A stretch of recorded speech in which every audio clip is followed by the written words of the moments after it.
Risk of material में statement यानी कि फाइनेंशियल स्टेटमेंट में चांसेस के एरर हो या फ्रॉड, ये जहन में रखना है। रिस्क किसे कह रहे हैं? फाइनेंशियल्स में गड़बड़ होने का खदशा। और हम देख कैसे रहे हैं? एंटिटी को देखना, एंटिटी को है, सोचना फाइनेंशियल स्टेटमेंट्स को है कि अगर एंटिटी में ये वाला मामला है, ओहो इससे तो फाइनेंशियल में वो गड़बड़ हो सकती है। अगर एंटिटी का इस तरह का इशू है, यानी अब एंटिटी को किस तरह से देखना है? एंटिटी को इन 5 डायमेंशन में देखना है, उनकी इंडस्ट्री, उनके रेगुलेटरी फैक्टर, उनके अदर फैक्टर्स, ये कौन सी मार्केट में और किस तरह का कंपटीशन है। ये अगर एक ऐसी मार्केट में जहाँ बड़ा हैवी कंपटीशन है और यहाँ हर किसी के ऊपर बड़ा प्रेशर है कि वो अपने आप को, अपने अकाउंट्स को दूसरों से बेहतर दिखाए, तो फ़ौरन से ये बात सुनते साथ ही रिस्क जहन में आ गया कि फ्रॉड का रिस्क है, शायद फाइनेंशियल स्टेटमेंट को ओवर या अंडर स्टेट करने का रिस्क है। हम कहते हैं एक ऐसा सेटअप है जहाँ पे कंपटीशन बहुत ज़्यादा है और डिक्लाइनिंग सेल्स हैं और बहुत सारी कंपनियाँ मार्केट छोड़ के जा रही हैं और हमारी कंपनी की सेल भी इस दफ़ा थोड़ी कम है। इस जुमले में क्या रिस्क है? मैनेजमेंट सेल्स ओवर स्टेट करने की कोशिश करेंगे ताकि वो अच्छी फाइनेंशियल्स प्रेजेंट कर सके। वो साइक्लिकल एक्टिविटी में या सीजनल एक्टिविटी में, वो रेगुलर केस में चल रहे हैं या उनके कुछ साइकिल्स हैं बिजनेस की या कुछ सीजन्स हैं।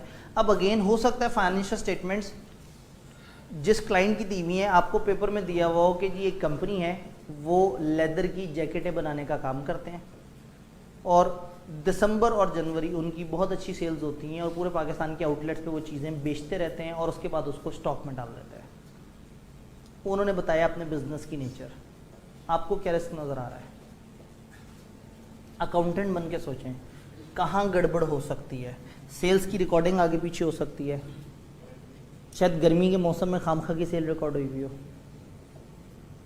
कट ऑफ का मसला आ सकता है, कौन सी सेल किस महीने को चार्ज होनी चाहिए, और खुदा ना खास्ता करिए जी इन्वेंट्री की वैल्यूएशन। आपके जहन में सबसे पहले खदशा ये आया कि अगर वो जैकेटें जनवरी में गोदाम में रख दी जाती हैं और दोबारा नवंबर में निकलती हैं तो क्या वो उस वक्त के फैशन के मुताबिक होंगी, और खुदा ना खास्ता अगर इन्वेंट्री ऑब्सलीट हो गई या उसमें गड़बड़ हो गई तो शायद उसकी कॉस्ट और एनआरवी वाले मसले आ जाए।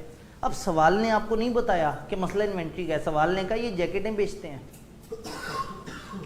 और उन्होंने कहा जैकेटें बेचते हैं। मैं कह रहा हूँ इन्वेंट्री का मसला, आप हैरत से मेरी तरफ देखेंगे कि पता नहीं क्या हो गया सर को। सवाल लेदर की जैकेट बेचने की बात कर रहा है, सर इन्वेंट्री की एनआरवी की डिस्कशन शुरू कर दिया है। आईकेप के सवाल देख के ऐसी ही हैरत होती है। जब सवाल देखते हो एंड पे उन्होंने अजीब अजीब से रिस्क निकाले होते हैं तो अक्सर लोग कहते हैं ये कहाँ से रिस्क आ गया। इसलिए आ गया कि वो पास पेपर में तो मौजूद नहीं था, ये पहली दफ़ा इस तरह का सवाल देखा है, तो अगली दफ़ा याद रख लेंगे कि जब भी इस तरह का मसला होगा, लेदर की जैकेट जब नज़र आएगी तो इन्वेंट्री की बात कर लेंगे। ऐसा नहीं है, पीछे एक पूरा फ्रेमवर्क चल रहा है, पीछे एक पूरी कहानी है। वही बात है, ये वो नॉलेज बेस चल रही है कि आपने उसकी इंडस्ट्री के फैक्टर्स देखने हैं, उनकी प्रोडक्ट टेक्नोलॉजी देखनी है, उनकी प्रोडक्ट्स को देखना है, किस तरह की टेक्नोलॉजी है, किन चीज़ों में डील करते हैं। अगर उनकी टेक्नोलॉजी की आपको समझ आएगी तो आप उनकी कॉस्ट ऑफ सेल्स को ज़्यादा बेहतर तरीके से वेरीफाई कर सकेंगे। उनकी एनर्जी क्या है, उनकी सप्लाई क्या है, वो अगर इलेक्ट्रिसिटी पे डिपेंडेंट है, एक एंटिटी है जो इलेक्ट्रिसिटी पे बहुत ज़्यादा डिपेंडेंट है और सवाल बताता है कि जी पाकिस्तान में इलेक्ट्रिसिटी का बहरान आने लगा है, तो इससे हमें क्या मसला है?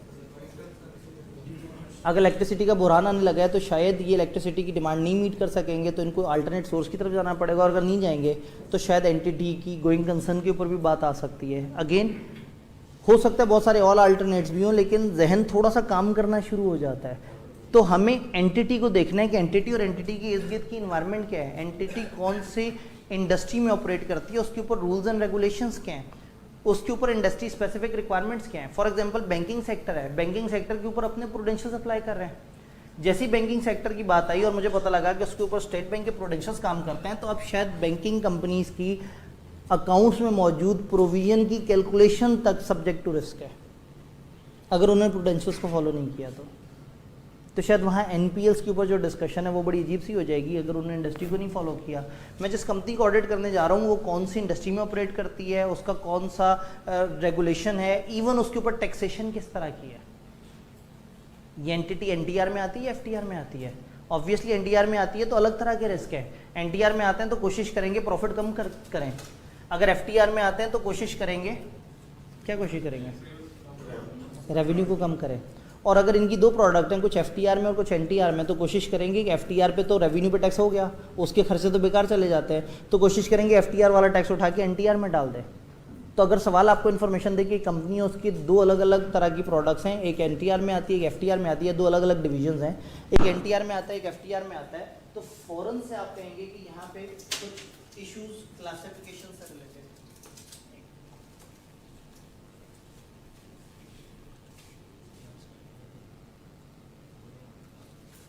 जी चलें सही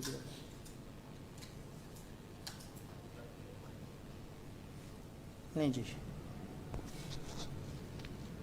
देखें आवाज़ आ रही है अभी, ठीक है। बात थोड़ी सी समझ आई कि उन्होंने कहा एंटिटी का ये टैक्स का स्ट्रक्चर है और ये दो तरह की डिविजन्स हैं, और मैं बैठ गया मैंने कहा जी यहाँ पे तो रिस्क है।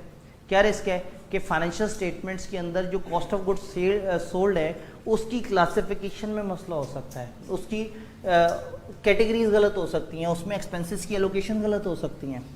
उन्होंने तो सवाल में बोला भी नहीं था कॉस्ट ऑफ सेल का मसला है, उन्होंने तो कहा था दो डिवीजन अलग अलग टैक्सेशन है। ऑब्वियसली आप अकाउंटेंट, मैं हमेशा बात करता हूँ रिस्क असेसमेंट के सवाल में एक अकाउंटेंट बन के सोचना है कि क्या गड़बड़, फ्रॉड या एरर हो सकता है उस तरह की सिचुएशन में। तो ऑब्वियसली जब एफटीआर एनटीआर का मसला है तो फ्रॉड क्या हो सकता है, जान के बेईमानी करेंगे। एरर क्या हो सकता है, उन्हें समझ ही नहीं आ रहा होगा कि कौन सी चीज़ एफटीआर में क्लासीफाई करें, कौन सी चीज़ एनटीआर में क्लासीफाई करें।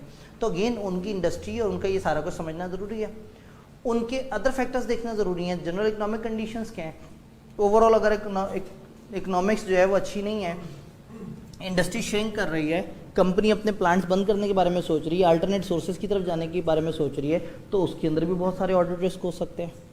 फिर ये जिस इंडस्ट्री में ऑपरेट कर रहे हैं वहाँ पे क्या मामला आता है। फॉर एग्जांपल हमारी कंपनी है जो इंपोर्ट्स करके बिजनेस करती है, अब अगर अचानक से मैं आपको बता दूं कि डॉलर का रेट बढ़ता जा रहा है, तो क्या आपको कोई अकाउंटिंग रिस्क नज़र नहीं आएगा? मतलब कोई रिस्क, क्या रिस्क होगा? अगर एक्सचेंज रेट चेंज हो रहा है तो बहुत सारे फ्रॉड भी हो सकते हैं और बहुत सारे एरर्स भी हो सकते हैं। जब ये इंपोर्ट्स को डील करते हैं और इनकी अच्छी खासी फॉरेक्स ट्रांजैक्शंस हैं तो फिर ट्रांसलेशन गेन लॉस वाले मसले आ सकते हैं। अगेन रिस्क क्या है? रिस्क है एक रिस्क के शायद फाइनेंशियल स्टेटमेंट्स गलत हो, वो एरर की वजह से भी हो सकती हैं, फ्रॉड की वजह से भी। तो टिपिकली फ्रॉड के ऊपर तो हम फ्रॉड के स्टैंडर्ड में डिटेल से सोचते हैं। यहाँ पे आप जहन में अपने एरर जरूर रख सकते हैं कि बताएं वो क्या चीज़ें हैं जिसकी वजह से फाइनेंशियल्स में गड़बड़ या एरर हो सकता है। देन एंटिटी के बारे में देखेंगे, एंटिटी किस नेचर की है, उसके बिजनेस ऑपरेशंस क्या है। लो जी, अगर मैं कहूँ एंटिटी एक लाइब्रेरी चलाती है और अगर मैं कहूँ एंटिटी एक यूटिलिटी ग्रोसरी स्टोर है, दोनों में फ़र्क है क्या? जो लाइब्रेरी है उसके अपने अपने मसले हैं, उसमें उनके लिए किताबों की इन्वेंट्री बड़ा इंपॉर्टेंट होगा, उसमें उनके लिए सारी मैनेजमेंट इंपॉर्टेंट होगी, उसमें उनके कंट्रोल्स इंपॉर्टेंट होंगे, उसमें उनके लिए स्टूडेंट्स की रजिस्ट्रेशन और इस तरह के मसले होंगे। और जो ग्रोसरी स्टोर होगा, इन्वेंट्री की मूवमेंट इंपॉर्टेंट होगी, उसकी रिकॉर्डिंग इंपॉर्टेंट होगी, सेल्स रिकॉर्ड करने का चीज़ें इंपॉर्टेंट होंगी, इन्वेंट्री की क्लासिफिकेशन इंपॉर्टेंट होगी। तो जैसी एंटिटी है वैसी चीज़ इंपॉर्टेंट होगी। वही बात है कि आप कहते हैं कि मेट्रो के फाइनेंशियल स्टेटमेंट्स हमारे सामने आएंगे तो हमारे जहन में अहम एरिया होगा इन्वेंट्री, मगर आईकेएफ के फाइनेंशियल स्टेटमेंट हमारे सामने आएंगे तो हमारे जहन में अहम एरिया होगा बच्चों से कितने पैसे आए। जबकि हमने ये बात देखी थी कि बच्चों से जितने पैसे आए वो बड़ा छोटा एरिया है, जबकि जो नॉन करंट एसेट्स हैं वो बहुत बड़ा एरिया है। बट चूंकि आपका ध्यान वहाँ नहीं जा रहा, आपका ध्यान जिस एरिया की तरफ जा रहा है तो वो एरिया है जहाँ पे ज़्यादा टेंशन हो सकती है, उसमें छोटी सी गलती भी फ़ौरन से महसूस होगी और नॉन करंट एसेट्स में बड़ी गलती भी शायद इग्नोर हो जाएगी। क्योंकि यूज़र जिन चीज़ों की बेस पे डिसीजन ले रहा होगा अगर उनमें कोई गड़बड़ है तो फिर ऑडिटर कंसर्न होगा। तो ऑडिटर भी अपनी जो एफर्ट्स हैं वो ज़्यादा डायरेक्टेड रखता है उन चीज़ों पे जो उस इंडस्ट्री के स्पेसिफिक मामला आता है। तो इंश्योरेंस सेक्टर के अपने रिस्क होंगे, बैंकिंग सेक्टर के अपने रिस्क होंगे, ट्रेडिंग के अपने रिस्क होंगे, मैन्युफैक्चरिंग के अपने रिस्क होंगे। तो ये देखना ज़रूरी है कि इसके ऑपरेशंस किस तरह के हैं, इसकी ओनरशिप और गवर्नेंस स्ट्रक्चर किस तरह का है। अगर मैं कहता हूँ डेट इक्विटी इनकी आउट हुई हुई है, मतलब इसमें 80-90% डेट है और 10% इक्विटी है, तो ऑब्वियसली फ़ौरन से परेशानी होगी। वो परेशानी क्या होगी? जब डेट इक्विटी रेशियो आउट हुई हुई है तो बैंक रेगुलेट कर रहा होगा कोवेनेंट्स के थ्रू, और जब कोवेनेंट्स मीट नहीं हो पा रहे होंगे तो धमकी देता होगा मेरे पैसे वापस करो। तो इनको बैंक के कोवेनेंट्स मीट करने के लिए क्या करना पड़ेगा? Fraudulent financial reporting, window dressing करनी पड़ेगी। तो इन चीज़ों से भी फिर हमारी एंटिटी की इन्वेस्टमेंट्स किस तरह की हैं, हमने कहाँ कहाँ इन्वेस्टमेंट्स की हुई हैं, उन इन्वेस्टमेंट्स का पर्पस क्या है, वो इन्वेस्टमेंट्स कितनी वोलेटाइल हैं। ऑब्वियसली अगर मैं कहूँ कि हमारी कंपनी ने लैंड में इन्वेस्ट किया हुआ है और एक तरफ मैं कहूँ हमारी कंपनी ने स्टॉक्स में इन्वेस्ट किया हुआ है, तो जैसे स्टॉक्स की बात आएगी आप फ़ौरन से परेशान हो जाएंगे। स्टॉक की बात आएगी आप कहेंगे ओहो हो उसकी तो वैल्यूएशन के मसले ही मसले हैं। और अगर मैं बात करूंगा लैंड की तो आप कहेंगे चलो कोई बात नहीं, कम से कम हमारे पास बुक वैल्यू तो है ही है, और उसके अलावा देखेंगे कि सिचुएशन हुई या उस तरह की इन्वेंट्री। तो अगेन आपकी इन्वेस्टमेंट्स किस तरह की हैं, वो कौन से स्टैंडर्ड में क्लासीफाई होती हैं, जैसी इन्वेस्टमेंट्स होगी उस तरह के मसले मसाइल होंगे। तो एंटिटी को समझना ज़रूरी है कि एंटिटी क्या है, उसकी फाइनेंशियल रिपोर्टिंग किस तरह की है, उसने किन टाइमलाइंस पे रिपोर्ट बनानी है। बैंकिंग सेक्टर है तो उसकी अपनी अलग टाइमलाइंस हैं, जो नॉर्मल सेक्टर उसकी अपने अलग टाइमलाइंस हैं। किसी की फाइनेंशियल रिपोर्टिंग में थोड़ी चीज़ें, किसी की फाइनेंशियल रिपोर्टिंग में ज़्यादा चीज़ें। तो सवाल कभी कभी हमें ये सारी इन्फॉर्मेशन दे रहा होता है और हम इसे इग्नोर कर देते हैं, जबकि उस इन्फॉर्मेशन में से रिस्क निकल रहे होता है। वो कौन से सेक्टर में हैं, उनके ऑपरेशंस किस तरह के हैं, उनके मेन एरियाज़ कौन से हैं, उनको कहाँ कहाँ मसले आए हैं, इन सब के अंदर से रिस्क मिलता है। तीसरी चीज़, एंटिटी की selection application of accounting policies का सिस्टम क्या है। अगर सवाल हमें इन्फॉर्मेशन दे रहा है कि मैनेजमेंट वाले जो है वो एस्टीमेट्स बनाते वक्त थोड़ा बहुत ज़्यादा ईज़ को प्रमोट करते हैं, और जब किसी चीज़ की वर्किंग नहीं हो पा रही होती तो एक अंदाज़न एक अमाउंट डाल देते हैं, तो फ़ौरन से कहेंगे भाई इनकी तो अप्रोच ही गलत है। जिनकी सिलेक्शन, आपको याद होगा सिलेक्शन और एप्लीकेशन ऑफ अकाउंटिंग पॉलिसी दोनों चीज़ें मटेरियल स्टेटमेंट की तरफ चली जाती हैं।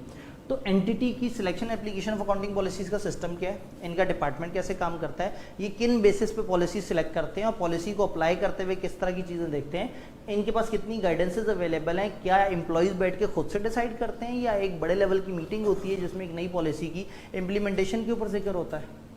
तो इनके उस डिपार्टमेंट को जो कि सिलेक्शन एंड अकाउंटिंग एप्लीकेशन कर रहा है उसको समझना ज़रूरी है। देन इनके ऑब्जेक्टिव्स, इनकी स्ट्रेटेजी। सवाल आपको बताएगा कि ये एंटिटी चाह रही है कि हम 10 नई ब्रांचेस ओपन कर लें, और आप फ़ौरन से दुखी हो जाएंगे। क्या मतलब 10 नई ब्रांचेस तो बहुत खुशी की बात है, बट 10 नई ब्रांचेस का मतलब है 10 जगह नया सिस्टम, नए लोग, नया तरह का सेगमेंट। जब नए लोग होंगे, नया सिस्टम होगा, रिस्क आएगा। नए सिस्टम में क्या रिस्क आएगा, शायद लोगों को नए सिस्टम की समझ ना हो, तो शायद कुछ लोगों को नए सिस्टम की समझ ना हो इसलिए वो नए सिस्टम में एरर्स करेंगे, और जिनको नए सिस्टम की बहुत ज़्यादा समझ हो वो फ्रॉड करेंगे। तो अगर नए लोग आए हैं, नया अकाउंटिंग सॉफ्टवेयर आया है, तो ऐसे में एक जगह पे आप स्टैंडर्ड में देखेंगे उन्होंने तमाम जितनी भी नई एडवांसमेंट्स होती हैं, नई डेवलपमेंट होती हैं, उसके अंदर से कुछ ना कुछ रिस्क ढूंढने की कोशिश की है। नई प्रोडक्ट एंड सर्विस, पता ये लगा कि जी एक नई प्रोडक्ट है, हम लॉन्च करने लगे हैं, नई प्रोडक्ट है, फ़ौरन से जहन में आएगा कि अच्छा नई प्रोडक्ट है, इससे पहले डेवलपमेंट हुई होगी, पता ना IAS 38 सही से फॉलो हुआ है या नहीं हुआ, पता नहीं रिसर्च एंड डेवलपमेंट एक्सपेंडिचर को क्लासीफाई किया या नहीं किया। यानी कि आपने सिचुएशन देखनी है और पीछे से अकाउंटिंग के ऊपर एतराज़ करना शुरू कर देना है या डाउट करना शुरू कर देना है कि पता नहीं अकाउंटिंग सीधी है या नहीं है। तो ऐसे में कल जब बात हो रही होगी तो मैं आपको ये इस लिस्ट को भी रेफ़र करूंगा कि यहाँ पे जितनी भी नई स्ट्रेटेजीज़, नए ऑब्जेक्ट्स, नई चीज़ें, उससे रिलेटेड कुछ टिपिकल रिस्क आपको किताब में भी मिल जाते हैं। किताब ने एक बाकायदा लिस्ट डाउन किया हुआ है कि इस तरह की चीज़ में टिपिकली ये रिस्क होता है, इस तरह की चीज़ में टिपिकली ये रिस्क होता है। Measurement and review of financial performance. इस एंटिटी का अपनी फाइनेंशियल परफॉर्मेंस को मेजर करने का तरीका क्या है, क्या ये सेल्स बेसिस पे जाते हैं, क्या इनकी रेशियो एनालिसिस के ऊपर बात होती है, क्या यहाँ के लोगों को अपनी फाइनेंशियल परफॉर्मेंस अच्छी दिखाने पे बोनस तो नहीं मिलता है। अगर एंटिटी की पॉलिसी ये है कि जितनी अच्छी सेल्स होंगी उतनी ही अच्छी स्टाफ को बोनस मिलेंगे, तो ऑब्वियसली सेल्स तो अच्छी होंगी।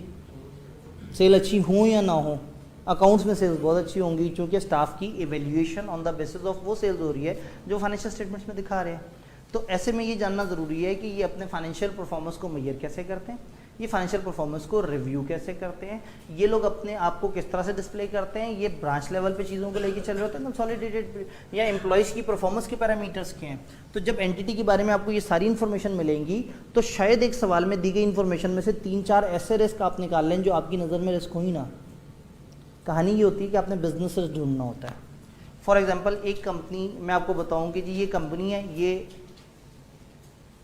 चूज़ों में डील करती है, ये चूज़े खरीदते हैं, इनको पालते हैं और बड़ा करके बेच देते हैं। इसमें कोई बिजनेस रिस्क है? अकाउंट्स छोड़ दें, आप बिजनेस के हिसाब से सोचें, एक बिजनेस बन के सोचें कि आप कुछ चूज़े खरीद रहे हैं, छोटे छोटे से कमज़ोर से चूज़े, और उनको बड़ा करके बेच रहे हैं, क्या बिजनेस रिस्क है? कोई डिजीज़ आ सकती है, वेदर के, यस बर्ड फ्लू वगैरह आ सकता है, वेदर के मसलों मसाइल आ सकते हैं। सब बड़े होके वो बिकते भी नहीं है, बड़े होके कई दफ़ा बिकते भी नहीं है, डिमांड एंड सप्लाई के मसले आ सकते हैं। फिर वो चूज़े हर दूसरे दिन बड़ी तेज़ी से ग्रो कर रहे होंगे, तो एट एनी गिवन टाइम उनकी मेजरमेंट उनको किस वैल्यू पे रिकॉर्ड करें, वो तो एक अजीब सी। अब जब आप इस तरह के बिजनेस में जा रहे हैं जिस बिजनेस में बहुत सारे बिजनेस रिस्क है कि शायद चूज़े उस वैल्यू पे ना बिके, पीछे ऑडिट रिस्क क्या है, शायद इन्वेंट्री ओवर वैल्यू हुई भी हो, बिजनेस रिस्क है शायद उनमें कोई डिजीज़ आ जाए, ऑडिट रिस्क है शायद गोइंग कंसर्न का मसला पड़ जाए। यानी कि एंटिटी की नेचर को समझने के बाद आप उसमें कुछ बिजनेस रिस्क आइडेंटिफाई करते हैं कि उनके बिजनेस रिस्क को क्या क्या मसले मसाइल हैं, और उसके पीछे छुपे हुए फिर ऑडिट रिस्क की तरफ जाते हैं। जैसे वही लेदर की जैकेट्स में बिजनेस रिस्क ये था कि शायद अगले साल इनकी जैकेट्स बिक ना सके, ये बिजनेस का रिस्क है, मगर एक अकाउंटेंट अपने हिसाब से बैठ के सोच रहा है कि ऑडिट रिस्क क्या हो सकता है, ऑडिट रिस्क ये हो सकता है कि शायद सेल्स गलत रिकॉर्ड हो जाए, शायद इन्वेंट्री ओवर अंडर वैल्यू हो जाए, शायद उसको जो इन्वेंट्री से रिलेटेड खर्चे हैं वो शायद सही से क्लासीफाई ना हो, शायद ईयर एंड के बाद और पहली वाली चीज़ें जो है वो खर्चे किसी और जगह रिकॉर्ड हो जाए, पूरे साल जो इन्वेंट्री पे खर्चा होता रहा हो सकता है वो कहीं नवंबर में इकट्ठा ही चार्ज कर दो, जबकि बीच में जून आया हो जिसमें ईयर ख़त्म हो गया हो। तो बिजनेस रिस्क के पीछे से आप ढूंढते हैं छुपा हुआ ऑडिट रिस्क, और उसकी बेस पर ये डिसाइड करते हैं कि फाइनेंशियल स्टेटमेंट में कहाँ मसला हो सकता है। ये तो हो गई एंटिटी वाली साइड। स्टैंडर्ड के एंड पे आपने देखा होगा कि दो अपेंडिसेस मौजूद है, एक जो है वो आपको बताता है कंट्रोल के ऊपर कंट्रोल के कंपोनेंट्स, और दूसरे में आपको एक लिस्ट मिलती है पेपर में अगर किसी भी टाइम पे आप बुरी तरह से फ्लॉप हो गए और कुछ नहीं समझ आ रहा, आप एक जगह पहुंचे, मुश्किल से 2 रिस्क मिले एक सिनेरियो में और उसके बाद आपको रिस्क ही नहीं समझ आ रहा, एटलीस्ट ये वाली लिस्ट आपकी हाईलाइट हुई हुई हो। स्टैंडर्ड के एंड पे नेक्चर दिया हुआ है जिसमें एक लिस्ट ऑफ एग्जांपल्स दी हुई हैं कि इस तरह की सिचुएशंस टिपिकली इंडिकेट करती हैं कि रिस्क ऑफ मटेरियल मिसस्टेटमेंट, कि उन्होंने कहा वो ऑपरेशन जिनमें high degree of complex regulation है, इंडस्ट्री में कोई चेंज आ गई, कोई नई प्रोडक्ट्स ऑफर हो गई, या इस तरह से करके। मैं ये नहीं कह रहा कि यहाँ से रिस्क वाकई ही मिलेगा, ये उठा के आपने लिखने हैं रिस्क। आप पेपर में अगर किसी टाइम पे बिल्कुल फ्लॉप हो गए और कुछ नहीं समझ आ रहा, तो स्टैंडर्ड के एंड पे ये जो लिस्ट दी हुई है, अगर ये आपने पेपर में जाने से पहले 8-10 दफ़ा देखी हुई है और इसकी जितनी भी लाइंस हैं आपको समझ उनकी आ गई हुई है, तो शायद पेपर में आपको उसको देखने की ज़रूरत ही ना पड़े, आप सवाल देखते ही फ़ौरन से पिक कर लेंगे वो वाला मसला है। फिर भी अगर ब्लॉक हो जाए तो एक आखिरी रिजॉर्ट ये है कि इस लिस्ट में से शायद 1 या 2 पॉइंट आपको सवाल में नज़र ही आ जाए, क्योंकि इसमें काफ़ी सारे पॉइंट्स इतने जेनेरिक हैं कि अक्सर सिचुएशंस में वो वाले पॉइंट्स मिल जाते हैं। तो पेपर में एक बैकअप, जिस तरह से हमने कोड ऑफ एथिक्स का एक लास्ट रिजॉर्ट बैकअप देखा था कि 280 जो सेक्शन है उसके अंदर जो थ्रेड सेफगार्ड दिए हुए हैं, तो ये लास्ट रिजॉर्ट के तौर पे आपके सामने ये एक लिस्ट मौजूद है, ये भी आपने पेपर में अपने पास ज़रा संभाल के रखनी है। इंटरनल कंट्रोल्स दूसरा एरिया हमने देखा, एंटिटी में हमने क्या देखना है, अब देखना ये है कि उनके कंट्रोल्स में क्या देखना है। कंट्रोल्स के कंपोनेंट के ऊपर कोसो फ्रेमवर्क को फॉलो करते हैं, आई5 वाले भी। कोसो फ्रेमवर्क बेसिकली 5 चीज़ों को डिस्कस करता है। वर्ड कोसो फ्रेमवर्क से आपका कोई ताल्लुक नहीं है, अमेरिकन फ्रेमवर्क है, बट इन्होंने अडॉप्ट किया है। इंटरनल कंट्रोल, जिसको हम इंटरनल कंट्रोल कहते हैं, वो इंटरनल कंट्रोल नहीं है, वो इंटरनल कंट्रोल सिस्टम है। इंटरनल कंट्रोल सिस्टम में 5 कंपोनेंट्स होते हैं। स्टैंडर्ड आपको समझाना ही चाह रहा है कि जब भी किसी एंटिटी के कंट्रोल्स को समझना है तो आपने उसके 5 कंपोनेंट्स ऑफ कंट्रोल को समझना है। ये कंपोनेंट्स में क्या चीज़ आ जाती है, कंट्रोल एनवायरनमेंट। कंट्रोल एनवायरनमेंट वो एनवायरनमेंट है जिसमें कंट्रोल्स काम कर रहे हैं। यानी कि एक ऑर्गेनाइजेशन ने बड़े अच्छे कंट्रोल्स लगाए, सोचे, मगर जो ओनर्स हैं उनकी कोई ख़ास तवज्जो ही नहीं है नीचे के लोगों की तरफ, तो कंट्रोल्स ने क्या करना है। ये तो ऐसे ही है जैसे एक ऑडिट क्लाइंट पे पार्टनर जो है वो कोई महीने बाद चक्कर लगाए, मैनेजर का पता हो कि कंफर्म 3 हफ्ते तक तो उसने आना नहीं है, सीनियर 11 बजे से पहले आता कोई नहीं है, तो चाहे रूल में जितना मर्जी लिखा हो 9 बजे क्लाइंट पे जाना होता है, टीम किस वक्त जाएगी क्लाइंट पे, सीनियर से 15-20 मिनट पहले। और अगर एक जगह पे पार्टनर हर तीसरे दिन चक्कर लगाता हो, मैनेजर डेली वहाँ पे आता हो, सीनियर जो है वो सुबह 8:45 बजे पहुँचा हो, तो जूनियर किस वक्त आएंगे, 8:30। इसका मतलब ये है कि फर्म में तो हमेशा लिखा हुआ था कि 9 बजे क्लाइंट पे पहुँचना है, मगर एक जगह कंट्रोल एनवायरनमेंट लूज थी, एक जगह कंट्रोल एनवायरनमेंट टाइट थी। तो जिस जगह जितना ज़्यादा लूज एनवायरनमेंट होती है उतना ही ज़्यादा कंट्रोल्स ख़राब होने के चांसेस हैं। तो बड़े अच्छे कंट्रोल्स अगर लूज कंट्रोल एनवायरनमेंट में हैं तो अच्छे ऑपरेट नहीं करते।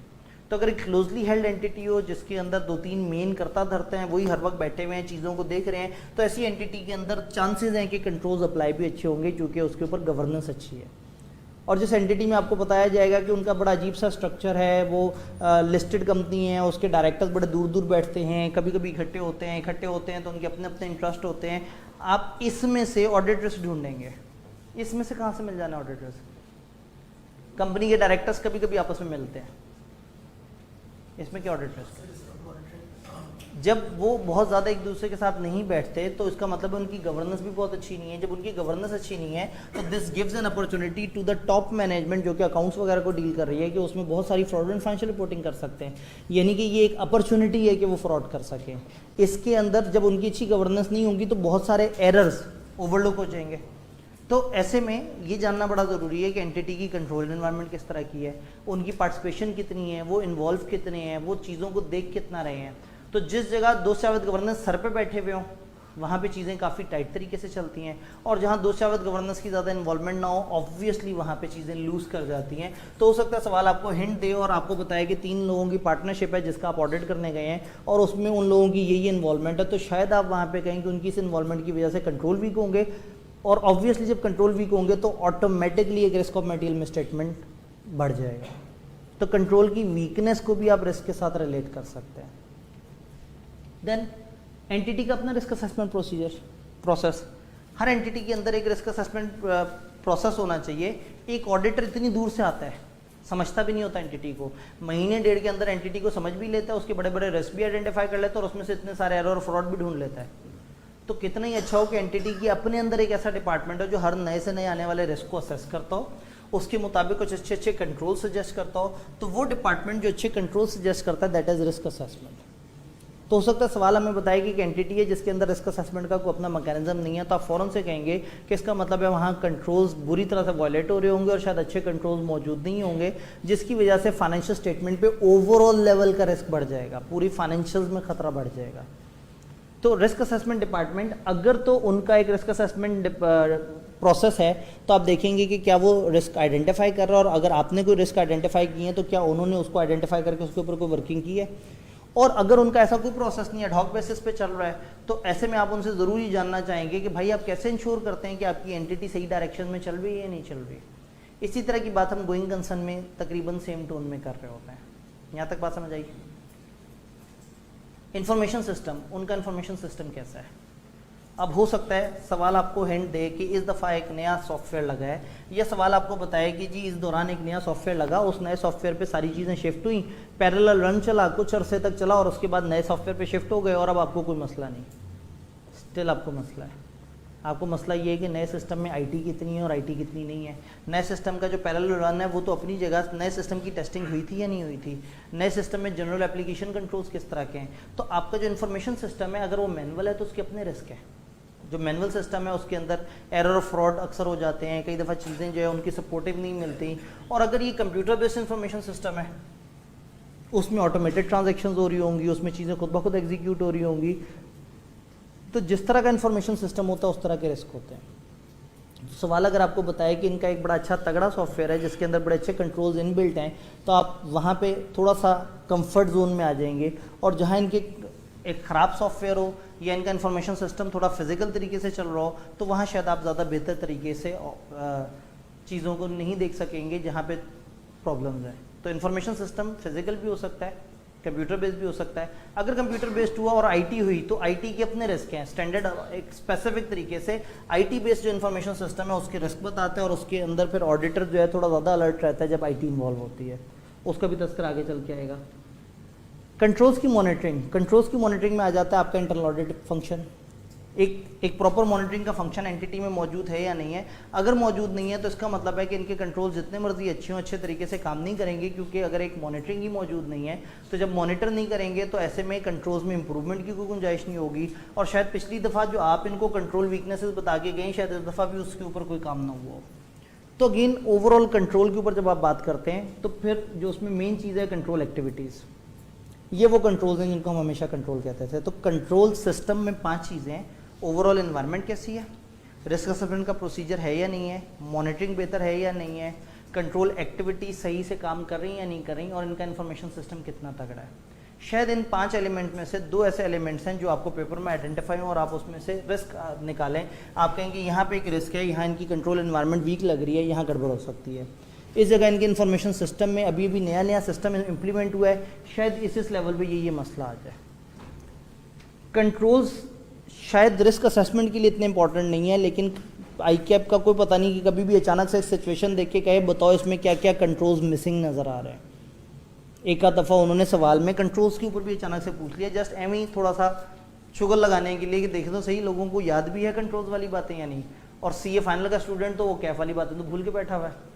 तो अगेन कंट्रोल में performance reviews, processing, physical controls और ये चीज़ें एहतियातन पेपर में जाने से पहले एक दफ़ा देख लीजिएगा। ऑल्दो कंट्रोल्स हैं, रिस्क से उस तरह से ताल्लुक़ नहीं है, लेकिन इन कंट्रोल्स की एग्जिस्टेंस सही ना हो तो इससे फाइनेंशियल स्टेटमेंट्स में गड़बड़ बढ़ जाती है। अदर एरियाज अगर छोटी मोटी बात करें, रिस्क असेसमेंट की revision during the course of audit आपको हो सकता है रिस्क रिवाइज करना पड़े, हो सकता है आपके सामने कुछ ऐसे फैक्टर्स आए और आपने प्रीवियसली जिस चीज़ को लेस रिस्की कहा था शायद अब आप उसे मोर रिस्की कहते हैं, और जिसको मोर रिस्की कह देंगे उसके ऊपर पर टेस्ट ऑफ कंट्रोल भी ज़्यादा लगाएंगे, सब्सटैंटिव प्रोसीजर भी। तो during the course of audit आप इसको रिवाइज कर सकते हैं, ये एक जनरल सी बात है। इंटरनल कंट्रोल की लिमिटेशन अगेन थ्योरेटिकल सा टॉपिक है। इंटरनल कंट्रोल जितने मर्जी मजबूत हो उसमें ह्यूमन इन्वॉल्वमेंट होती है, ब्रेक डाउन हो जाते हैं, कंट्रोल लगाने वाले कंट्रोल को खुद ही तोड़ देते हैं। तो ये थोड़ी सी किताबी सी बातें हैं, आगे चलते हैं। आईटी के बेनिफिट्स, ऑब्वियसली जब आईटी है हर इदारे को आईटी पसंद होती है, क्योंकि आईटी फास्ट होती है, एक्यूरेट होती है, कम जगह पे पूरा इन्फॉर्मेशन सिस्टम आ जाता है, चीज़ें खुद ब खुद प्रोसेस हो रही होती हैं और बहुत सारी जगह रूटीन ट्रांजैक्शन से आप बच जाते हैं। बट आईटी सिस्टम की अपने अपने रिस्क हैं। आप कई दफ़ा उन सॉफ्टवेयर्स पे रिलाई कर रहे होते हैं जो फॉल्टी होते हैं और कई दफ़ा उनकी बेस पे अच्छी ट्रांजैक्शन नहीं हो रही होती। फिर कुछ चीज़ें ऑटोमेटेड होती हैं। फॉर एग्जांपल आपने सिस्टम को एक दफ़ा बता दिया कि भाई हमारे पास ये 11 एम्प्लॉयज़ हैं, इनके महीने की तनख्वाह इतनी है, और उसके बाद पूरे साल सुकून से बैठ गए, हर महीने सिस्टम खुद ही उसे उनकी सैलरी पोस्ट कर देगा। उस महीने भी पोस्ट कर देगा जिसमें एक एम्प्लॉय मर भी चुका होगा, या उस महीने भी पोस्ट कर देगा जिसमें एम्प्लॉय जा भी चुका होगा, और उस महीने भी पोस्ट कर देगा जिसमें 2 नए एम्प्लॉयज़ भी आ चुके होंगे, क्योंकि सिस्टम को तो नहीं पता ना कि क्या चल रहा है। सिस्टम को तो आपने पहले दिन समझा दिया था कि जैसे ही महीना ख़त्म हो तुमने ये एंट्री पोस्ट कर दिया करनी है। ये जो ऑटोमेटेड ट्रांजैक्शन होती हैं इसमें हमेशा रिस्क होता है। रिस्क ये होता है कि शायद टाइम से किसी ने उनको अपडेट नहीं किया, शायद टाइम से किसी ने उसके अंदर चेंजेस नहीं लाए।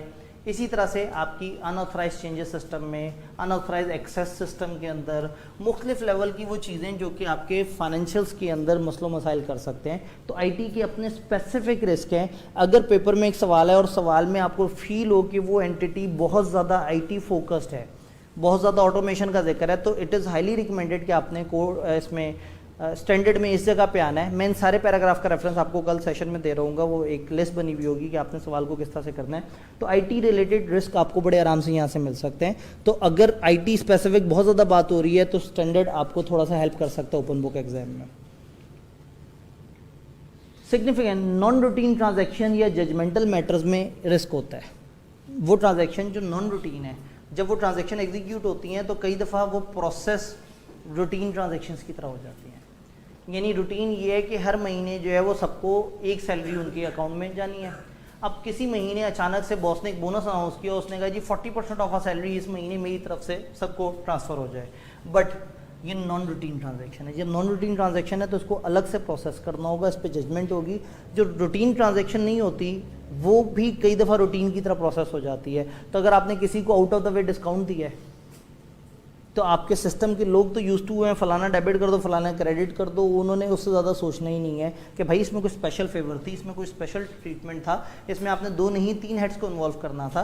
तो जो अकाउंट्स में नॉन रूटीन ट्रांजैक्शंस होती हैं जिसमें जजमेंटल मैटर ज़्यादा आते हैं उसमें रिस्क थोड़ा सा ज़्यादा बढ़ जाता है। आपको देखना होता है कि वो जजमेंट्स किन चीज़ों के बारे में, वो ट्रांजैक्शंस जो है जो नॉन रूटीन है वो किस तरह से अराइज हुई हैं, उनको कैप्चर करने का क्या तरीका है, उसको रिकॉर्ड करने का क्या तरीका है।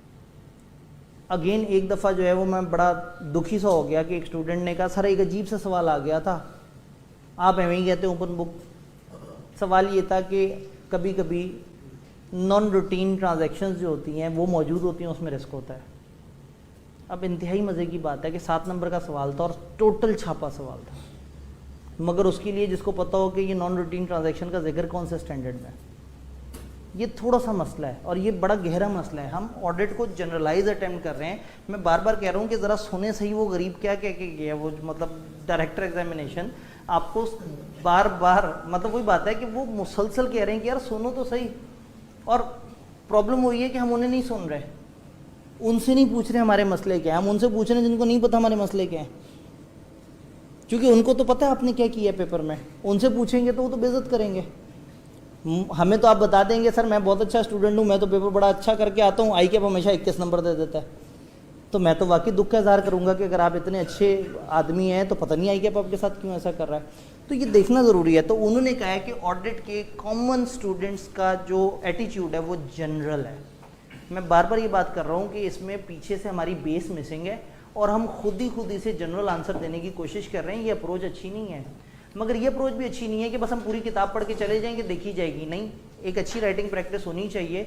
और अगेन मतलब मैं एक्सपेक्ट करूंगा कि वो 44 सवाल कम अज़ कम जो है ना, अगर आप लिख के करेंगे तो यकीन माने हर अगले दिन आपको पता लगेगा कि आपके एक्सप्रेशन में इम्प्रूवमेंट आ रही है। ऑल्दो मैं ज़्यादा देर तक आपके लिए काबिल बर्दाश्त शायद नहीं रहा।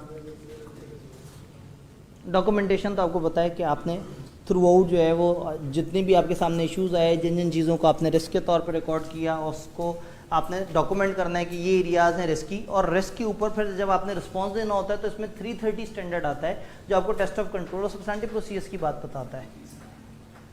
प्रॉब्लम ये है कि आज का टारगेट हमारा भी पूरा हुआ नहीं, लेकिन आप लोगों के चेहरों पे बेजारियाँ और 570 नामी स्टैंडर्ड हमारा रह गया। ये हमारे उन सवालों ने खा लिया जो कि जो है वो आखिरी दिन।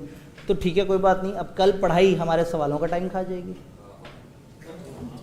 टेट फॉर टैट, जैसा करोगे वैसा करोगे। तो मैंने सवालों के लिए 2 घंटे प्लस टाइम रखा था, अब हम उसमें से टाइम बाय करेंगे और हम अपने 570 को टाइम देंगे। तो हमारा 570 आज के टारगेट में से मिस हुआ और वो इम्पोर्टेंट स्टैंडर्ड है, तो मैं उसके साथ गंदा सलूक नहीं करना चाह रहा। तो बेहतर है कि हम कल उसके, तो कल के जो टारगेट है उसमें हमारा 570 ऐड हो जाएगा। तो आप अगर, हाँ मतलब वो यही है कि जज्बाती हो गए भाई, हाँ क्योंकि मगरिब, हाँ स्पेसिफिकली मगरिब प्रेयर और वो जो है ना, तो 5:35 हमारा ऑफिशियल टाइम 5:35 है। 5:30 हमने रखा था, लेकिन पहले दिन हमें एहसास हुआ था कि नमाज के साथ थोड़ा क्लैश है। तो कल इंशाल्लाह 5:35 पे हमारा पहला टारगेट होगा 570, 520 और 240 अलॉन्ग विद रिस्क असेसमेंट के सवाल को कैसे सॉल्व करना है।